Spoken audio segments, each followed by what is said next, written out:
All right, welcome in everyone to another deep dive. You ready to get into this one? This one's going to A be little spicy. because we've gotten a ton of requests to dig into English pronunciation. Hmm. And honestly, it's something that I think a lot of us, even those of us who grew up speaking English, Right. still kind of scratch our heads about. Oh, yeah. But we've got some really interesting material to work with here that you sent in. Oh, absolutely. And one of the things I saw in here, one of the sources you sent in calls it the greatest scam in language learning. And you know what? I kind of get it. Yeah. Right? Like we're always told, oh, if you just learn the rules, you'll be fine. Yeah. Because you get the English pronunciation, and it's like, Yeah, where are the where rules? are they? Like I thought there were supposed to be rules. Exactly. Yeah. I mean, if you think about it, like the classic example is this thing that George Bernard Shaw, the playwright, he highlighted this made-up word, goki. Yeah, go up. Which, yeah, like if you think about it, the I could easily sound like the F in tough, the I, like the I in women, Right, right. and the T, like the shin in nation. So put that all together, what do you get? Fish. Fish. Yeah. Fish, yeah. Yeah, no, and it's so true, right? Like you can take those little parts of other words, Yeah, and yeah. it's like, oh, wait. It's how it works. That is fish. I mean, and it's funny because it's not just some theoretical, made up example. Yeah. Think about like how often do you see the letters ooh, right? Right, constant. Like cough, it sounds one way through, completely Completely different different. than dough. Again, different. Like what is going on here? Yeah. So Yeah, it's a head scratcher for sure. it is a total head scratcher, and I'm scratching mine right now. Yeah.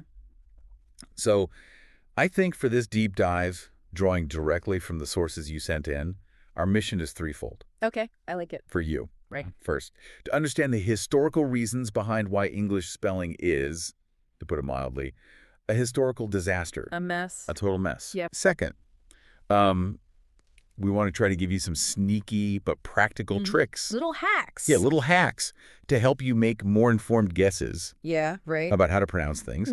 Because you know what? Sometimes a good guess is all you got. Exactly. Right.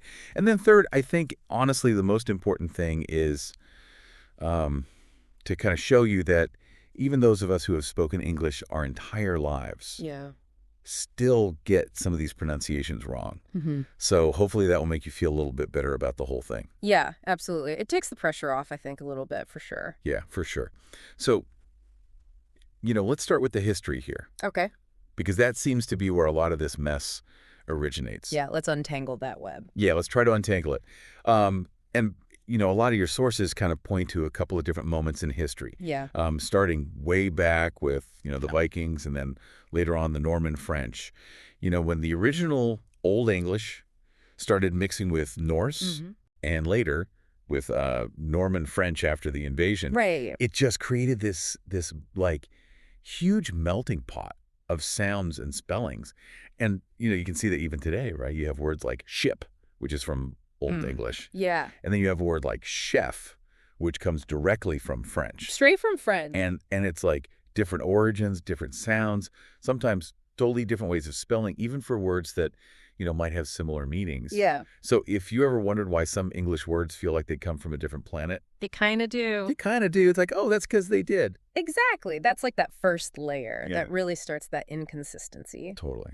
And then moving forward, during the Renaissance period, you had all these scholars who were like totally in love with like classical learning. Right, the Latin and the Greek. The Latin and the Greek. Huh. And they were like, we got to make English look more like its fancy Latin ancestors. Oh, so they were kind of like Oh, showing off a bit. yeah, it's like linguistic showing off. Yeah. Yeah. So they deliberately started adding in silent letters to words Oh, interesting. to make them look more like their Latin roots, even though we don't pronounce them. Right. So, a perfect example is debt. Debt. Yeah. Comes from the Latin debitum, and they just stuck that B right back in there. Just threw it back in. Yeah, just to show off. So all those silent letters that we all struggle with, Mm-hmm. sometimes it's just because some scholars hundreds of years ago Yeah, just like decoration. are just showing off. Just showing off, yeah. Oh, that's amazing. And then to really solidify this whole mess, this disconnect between spelling and sound. Right. You have the printing press coming along in the 1500s. Yeah. And, At first, that seems like a good thing, right? Like standardizing I spelling. think so, right? Make everything nice and neat. Yeah, like finally. Finally, we're all on the same page. But here's the thing, and this is where it gets really interesting. Yeah, here's the twist. The twist. While the printers were busy, setting those spellings in stone, literally, like metal type, Yeah, yeah. the way that people actually spoke English, it just kept evolving. It kept changing naturally. So what happened was, over time, the written form of the language became more and more disconnected Totally detached. from how people were actually speaking it. Right. And the example that a lot of your sources use is night. Yeah. It used to be pronounced like K, Yeah, that K was in there. like that hard K sound. Yeah. But over time, the pronunciation changed, but the spelling just kind of, It stayed frozen in time. it stayed frozen in time like a fossil. I love that, yeah. Right. So, when we're reading English today, we're almost looking at how the language used to sound centuries ago, Mhm. which is kind of It mind-blowing. is, isn't it? So that brings us back to our goatee, this A fish word, yeah. Right. I mean, it just shows how all these layers of history and these weird kind of evolutions of spelling, how they can just lead to these bizarre possibilities. It is bizarre combinations. And it really does feel like if you're learning English, you're trying to crack a code where the rules just keep changing on you. Yeah, absolutely. Yeah. It's not surprising that people feel like that. Yeah, it's not surprising at all. Huh. Okay, so we've established why English spelling can feel like utter nonsense. Yeah, we've laid the groundwork there. We've laid the groundwork for you. It's a historical mishmash. But you mentioned some sneaky tricks Right. to help make more educated guesses. Yeah, because the rules don't always work. You gotta have some backup plans. Yeah, exactly. So for those moments where you're staring at a word and have no idea how to say it, what are some of those practical strategies that you can use? Well, the first one, and this is actually pretty fun. One of your sources called it stealing from similar words. I like that. Stealing. I know, right? Linguistic robbery. So what that means is when you come across a word that you're unsure about, try to think of other words that you know. Okay. That maybe share some of those same letter combinations. Okay, so look for patterns. Yeah, look for patterns. Like, for instance, let's say you're trying to pronounce epitome. Epitome. Okay. You could break it down in your mind and think of words like honey, Okay. me, Okay. and then you kind of put it together. EPIH, tummy. EPIH tummy. Okay, yeah. Not perfect, but it gets you closer. It Right. gets you in the ballpark. Yeah, exactly. And then, of course, there are those words that are just like, yeah, no, those are just weird. Yeah, I just gotta memorize those. Yeah, like colonel. That just sound like colonel. Colonel, And yeah. you're just like, okay, English, whatever you say. You do you. So you can't always logic your way through it. Nope, not always. So what's the next trick? What's trick number 2? Okay, trick number 2. Stress equals power. Ooh, stress equals power. Yeah, it's all about understanding where the emphasis falls in a word, Okay. because that can totally change the vowel sounds. It changes the pronunciation. It changes the pronunciation. It can even change the meaning. Oh, interesting. Yeah, think about record. Record. Okay. If you put the stress on the first syllable, record, it's a noun. Like a vinyl record. Exactly, like a vinyl record. But if you shift that stress to the second syllable, record, Okay. it becomes a verb. Like you're recording something. Exactly. So same spelling, different pronunciation, different part of speech. Exactly. And there's a general rule of thumb here. A lot of two-syllable verbs in English, Yeah. that stress is going to fall on the second syllable, Okay. like present. Present. Okay. So recognizing those stress patterns can really help you out. So stress is power. I'm feeling powerful already just knowing that. There you go. What's trick number 3? Okay, trick number 3 is to embrace the schwa.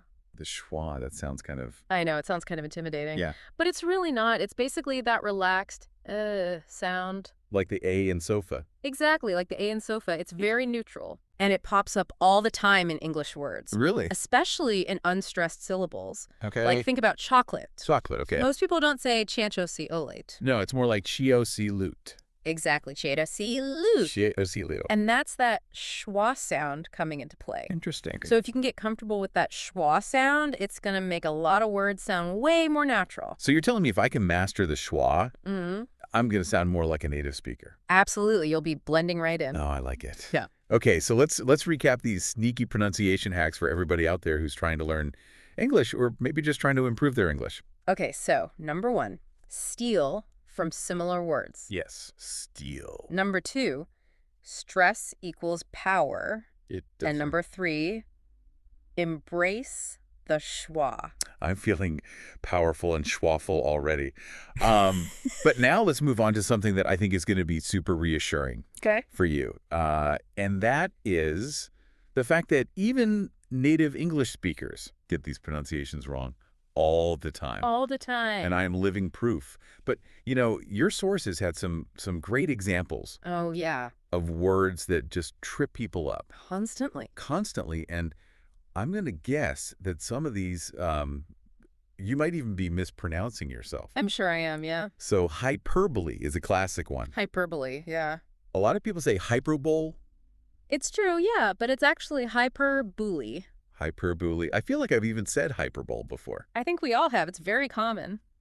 What are some other ones that you see a lot? Oh, sherbet is another good one. Sherbet. Okay. So many people say sherbet. Sherbet with the hard T. Yeah, but it's actually sherbet. Sherbet. And then there's mischievous. Mischievous. A lot of people say mischievous. Oh, yeah, mischievous. I've definitely heard that. But it's actually mischievous. Just 2 syllables? So, Okay, that's a good one to remember. And, one of your sources even had a Lister confession about someone who had been mispronouncing espresso oh, no. for 20 years. Yeah. Like 2 decades Yeah. of saying this word wrong. Oh. And it's like, that just shows you it's not always intuitive. Yeah, even for native speakers. Even if you've been speaking the language your whole life. Yeah.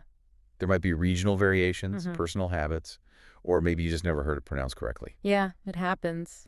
So if you're learning English and you stumble over a word, please don't beat yourself up about it. Yeah, don't stress too much. Because honestly, we all do We it. all do it, yeah. So the question then becomes, how can you actually work on improving your pronunciation Right. without, go crazy? Because there are so many words So many words. and so many potential pitfalls. Yeah, it can be overwhelming. So what are some practical, manageable things that you can do? Well, one technique, and your sources talked about this, is called shadowing. Shadowing. Okay. And it's basically you listen to podcasts, news broadcasts, TV shows in English. Okay. And you try to repeat exactly what you hear. Okay, so kind of mimicking. Yeah, mimicking in real time. And it's not just about getting the individual sounds right. Okay. It's also about the rhythm and intonation. So like the musicality of the language? Exactly, the musicality. So you're kind of getting a feel for the whole package. Okay, that makes sense. What about, are there any like online tools or anything like that you find helpful? Oh, yeah, there's a great one. Your sources mentioned Google. Okay. They have a built-in pronunciation feature. Really? Yeah, so you just type in how to pronounce and then whatever word you're curious about. Okay. And it'll give you the audio pronunciation. Wow. And in some cases, it even lets you practice saying it yourself. Oh, that's amazing. It'll give you feedback, so it's like having a little pronunciation coach in your pocket. That's amazing. Okay. So Google, I'm going to have to try that one out. Yeah, it's really handy. Yeah. Another tip, and this might seem kind of obvious, but it's really helpful, is to just break words down. Break them down. Yeah, especially those really long, intimidating ones. Oh, yeah. Look at the individual syllables Okay. and practice saying each syllable separately. Right. And then once you've got those down, you can start putting them back together. Okay. Like Worcestershire. Worcestershire, that's a beast. I know, right? But even natal speakers, we just say Worcestershire. Worcestershire. Okay. Or sometimes if it's obvious what we're talking about, we just say sauce. Sauce. Yes. So don't be afraid to simplify when you can. Okay, that takes a lot of pressure off, honestly. It does, doesn't it? Yeah. And then finally, there's this pro tip that I think is so important to remember. Okay.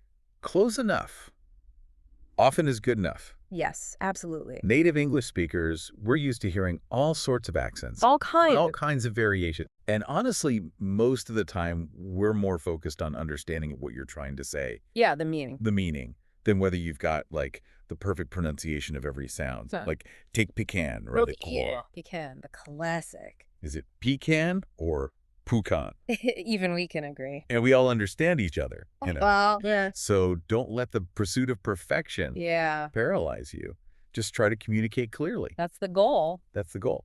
Okay, so now to make all this a little more fun and interactive, Right. one of your sources had this really cool idea, a listener challenge, pronunciation bingo. Pronunciation bingo. I love it. How does this work? So it's just a fun way to kind of apply what we've been talking about. Yeah. There are 3 tasks for you. All right, lay them on me. So first one, Spot the chaos. Spot the chaos. Okay. You gotta find a word with silent letters. Okay, like aisle. Exactly, like aisle. Second one, guess first. Okay. So, before you hear a word pronounced, try to say it out loud yourself. Oh, so test yourself. Yeah, test yourself. Okay. And then the third one, teach a friend. Teach a friend. Yeah, try to explain one of English's weird pronunciation quirks to someone else. Oh, like why berry and berry sound the same. Exactly. That's a good one. And your source actually gives this really funny example to kind of illustrate this whole bingo idea. Huh? The word Q. Q. It's basically just a Q Well- with a bunch of extra letters that we just don't pronounce. Yeah, they're just hanging out. Yeah, they're just there for decoration. Hashtag why, though. Hashtag why, though. I love it. Well, I hope this deep dive has shed some light on English pronunciation and made it feel a little less like a total disaster zone. Yeah, a little less chaotic. A little less chaotic. And remember, these inconsistencies, they're not your fault. No, it's not you, it's the language. That's the language. It's English. It's what we do. Yeah. And, one of your sources put it so beautifully. They said English spelling is like a thrift store quilt. Yeah. It's patchy, it's inconsistent, maybe not the most elegant. Yeah, it's a bit of a mess. It's a bit of a mess. But it works. But it works, right? It somehow keeps us warm and mostly understood. Most of the time. Most of the time. And that's all we can ask for, right? That's all we can ask for. So the next time you encounter a word like through, Yeah. just remember. Just sigh. But just sigh and think THRUT would have been fine. So much easier. So much easier. And speaking of things that could be easier, in our next deep dive, we're going to be tackling grammar rules. Oh, grammar. Because, we're always told we need them, Right. but it often feels like everybody's breaking them. Yeah, all the time. All the time. Yeah. So we're going to dig into why we actually need those grammar rules and why sometimes even tiny things like a comma can make a huge A difference. huge difference. Think about let's eat grandma Oh, yeah. versus let's eat grandma. Very different. Very different. So until then, happy listening Happy listening. and try not to stress too much about those pronunciations. You got this. You got this. We all do.